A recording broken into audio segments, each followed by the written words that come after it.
د واده نه وړاندې د ښځې دا دوه ځایونه یا د دوه کارونه ضرور چک کړئ. که ستاسو په دغه باندې زړه وي نو بیا ورسره واده وکړئ. ډېر مهم معلومات دي، ډېره مختصره ویډیو ده، ستاسو په ژوند کې به ډېر بدلون راولي. نو ویډیو خامخا تر اخره وګورئ. قدرمنو، هر انسان غواړي چې هغه یو ښې ښځې سره واده وکړي. که یو انسان خپله غلط او بدکاره هم وي، خو د هغه هم دا سوچ وي چې زه د داسې ښځې سره واده وکړم چې هغه د پاکه ښځه وي، ښه ښځه دې وي او په هغې کې داسې عیب نه وي، یعنې بدکاري دې نه وي کړې، خراب کار دې نه وي کړی. نو هر سړی دغسې ښځه غواړي. نو اوس پر دغسې ښځې چک کول څنګه کېږي، دغسې ښځه به معلومیږي څنګه. دې دپاره یو دوه ډېرې زیاتې ضروري خبرې چې زه ستاسو په ذهن کې راولم، نو خامخا ما سره تر اخره پاتې شئ.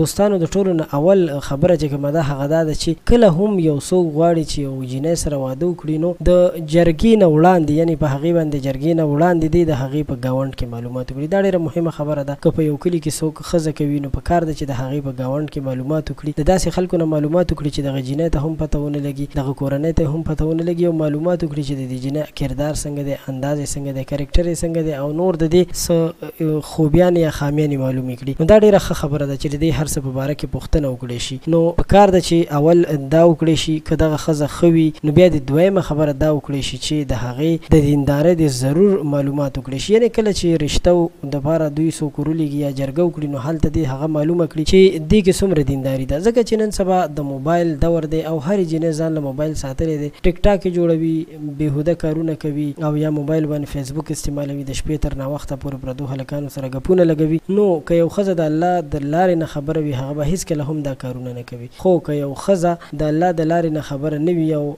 هغه دین سره تعلق نه ساتي، ټچ نه وي ورسره، نو هغه بیا ډېر مشکلات پیدا کولی شي. نو غوښتل مې چې تاسو سره معلومات شریک کړم. ډېره مننه.